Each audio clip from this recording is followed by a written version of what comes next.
Assalamualaikum warahmatullahi wabarakatuh. Salam sejahtera bagi kita semua. Izinkan kami memperkenalkan diri. Kami dari tim Vestara dengan judul Inovasi Fast Upcycling dengan sentuhan kain perca bernuansa Nusantara. Dengan saya sendiri Hanan Anissa dari Prodi Pendidikan dan Kesejahteraan Keluarga.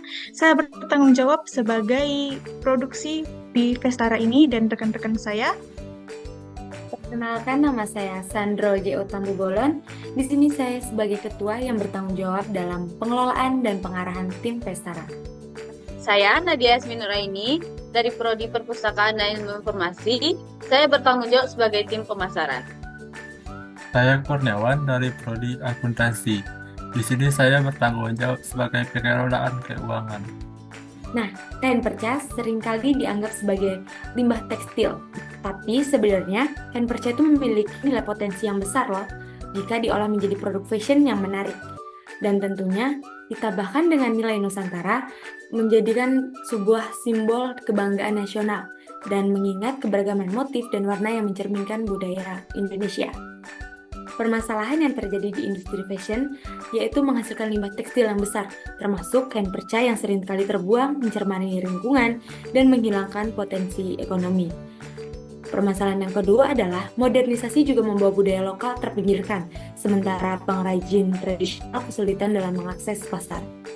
Nah, Vestara hadir sebagai solusi, yaitu Vestara menerapkan upcycling dengan pengolahan kain perca menjadi fashion berkelanjutan dan berintegrasi motif Nusantara. Inisiatif ini memperdayakan pengrajin lokal, membuka peluang ekonomi, dan mengedukasi masyarakat tentang kepedulian terhadap lingkungan dan budaya. Tujuan mulia dari usaha kami adalah 1. Keberlanjutan dan lingkungan, mengurangi limbah tekstil melalui upcycling dan menawarkan alternatif fashion ramah lingkungan. Yang kedua, memperdaya masyarakat, mendukung pengrajin lokal dan melestarikan teknik tradisional, serta meningkatkan kesejahteraan komunitas melalui peluang ekonomi. Yang ketiga, pelestarian budaya, mengintegrasikan elemen budaya Nusantara dalam desain produk dan memperkuat identitas lokal di pasar global. Yang keempat, gerakan sosial, mewujudkan bisnis yang berdampak positif bagi masyarakat dan lingkungan, serta menginspirasi perubahan menuju industri fashion yang lebih etis dan berkelanjutan. Analisis kompetitor kami, yang pertama kompetitor langsung, merek fashion sustainable, lain yang juga mengusung konsep ramah lingkungan dan produk berbasis upcycling. Yang kedua ada kompetitor tidak langsung, brand fashion yang menawarkan harga lebih murah dan produksi massal. Dan tantangannya di sini tren yang cepat dan konsumsi tinggi, tetapi tidak berfokus pada keberlanjutan. Analisis pasar. Vestara menyasar beberapa segmen pasar utama. Yang pertama, mahasiswa dan penggiat organisasi UNP. Yang kedua, masyarakat umum di sekitaran Padang dan Sumatera Barat, pengguna media sosial dan influencer, pencipta fashion dan seni, dosen dan tenaga pendidik, serta pengguna aktif media sosial. Strategi pemasaran dan promosi. Yang pertama, digital marketing dan media sosial. Kami akan mengoptimalkan di bagian promosi di Instagram, TikTok, dan Facebook. Yang kedua, menggunakan konten edukatif tentang fashion yang berkelanjutan. Yang ketiga, kolaborasi dengan influencer dan penggemar fashion. Selanjutnya ada branding dan storytelling. Kami akan menonjolkan konsep upcycling dan keberlanjutan, menceritakan proses pembuatan dan keterlibatan pengrajin lokal, serta membangun identitas brand yang kuat dengan yang bernuansa Nusantara. Selanjutnya ada kolaborasi dan komunitas. Kerjasama dengan mahasiswa, komunitas seni, dan organisasi lingkungan, serta kami akan menjalin mitra dengan toko lokal dan marketplace ramah lingkungan. Selanjutnya ada strategi penjualan dan distribusi. Kami akan mendistribusikan di e-commerce seperti Shopee, TikTok Shop, Tokopedia, dan website resmi. Kami akan mengadakan sistem pre-order untuk manajemen stok yang efisien, building produk dan diskon khusus untuk meningkatkan penjualan. Dan yang terakhir, event dan pameran. Kami akan ikut serta dalam event-event apa saja, dan termasuk event fashion lokal dan nasional. Selanjutnya, produk vest bernuansa Nusantara ini kami produksi dalam sebulannya sekitar 70 buah dengan memanfaatkan kain perca yang sudah kami pilih yang tentunya itu bermotif Nusantara. Model vest yang akan kami produksi yaitu dengan model yang berbeda-beda. Limited edition ya, karena kain percanya tidak mungkin banyak yang sama, maka motifnya akan berbeda-beda.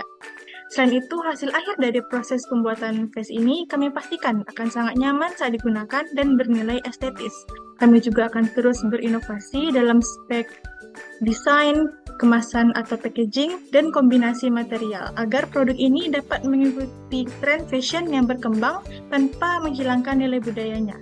Sehingga siapapun yang menggunakannya akan tetap stylish dan memiliki nilai estetika yang tinggi tanpa memandang usia. Selanjutnya bagian keuangan. Modal awal yang kami butuhkan adalah sebesar Rp9.942.000. Dengan usaha kami akan mendapatkan omset sebesar Rp10.499.330 per bulan dengan jumlah produksi 70 vest dengan harga jual Rp149.999.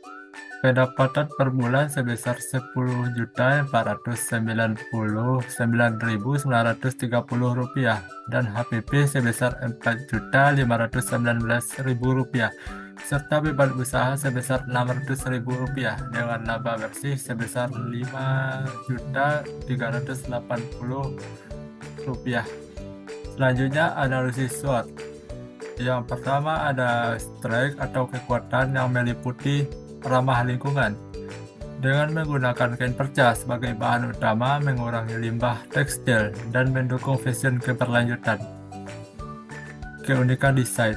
Dengan menggabungkan teknik patchwork dengan motif khas Nusantara, menciptakan produk dengan nilai estetika tinggi. Memperdayakan masyarakat. Dengan melibatkan pengrajin lokal dalam produksi, mendukung ekonomi kreatif, dan mempertahankan teknik tradisional. Tren fashion keberlanjutan. Menyesuaikan dengan meningkatnya kesadaran konsumen terhadap produk ramah lingkungan. Yang kedua ada weakness atau kelemahan, yang meliputi keterbatasan bahan baku. Kain perca memiliki ukuran dan motif yang tidak seragam, memerlukan waktu lebih lama dalam proses produksi. Biaya produksi. Pengelolaan kain perca memerlukan teknik khusus yang dapat meningkatkan biaya produksi dibandingkan dengan biaya tekstil baru. Pengenalan merek. Sebagai merek baru, Vestara perlu strategi pemasaran yang kuat agar dikenal lebih luas. Yang ketiga ada opportunities atau peluang, yang meliputi pasar yang luas, menjangkau mahasiswa, penggiat seni, masyarakat umum, dan pasar internasional yang mencari produk unik dan keberlanjutan. Dukungan tren dan regulasi. Meningkatnya minat terhadap fashion berbasis upcycling dan potensi dukungan dan kebijakan pemerintah terkait keberlanjutan. Media sosial dan digital marketing. Meningkatnya visibilitas dan penjualan melalui platform digital serta kolaborasi dengan influencer. Yang keempat ada threats atau ancaman. Persaingan dengan produk konvensional. Konsumen masih banyak yang memilih produk fashion massal dengan harga yang lebih murah. Perubahan tren fashion. Industri fashion cepat berubah sehingga Vestara harus terus berinovasi agar tetap relevan. Kendala produksi. Ketergantungan pada bahan baku dapat menghambat produksi dalam skala besar jika pasokannya terbatas. Baiklah, kita sampai pada penghujung proposal, yaitu dapat kita simpulkan dalam usaha vest kain perca bernuansa Nusantara kami adalah cara inovatif dan berkelanjutan untuk mengubah sisa tekstil menjadi produk fashion yang bernilai tinggi. Dengan menggunakan kain perca, usaha ini tidak hanya mengurangi limbah industri tekstil, tetapi juga menghasilkan produk yang unik, eksklusif, dan memiliki nilai budaya yang khas dari Indonesia. Tujuannya selain peduli pada lingkungan, memperdaya pengrajin lokal, juga tetap ingin menghidupi nilai-nilai budaya yang ada di Indonesia. Baik, sekian pemaparan ide bisnis dari kami. Kami mohon maaf jika terdapat kata yang kurang berkenan. Kami akhiri dengan wassalamualaikum warahmatullahi wabarakatuh.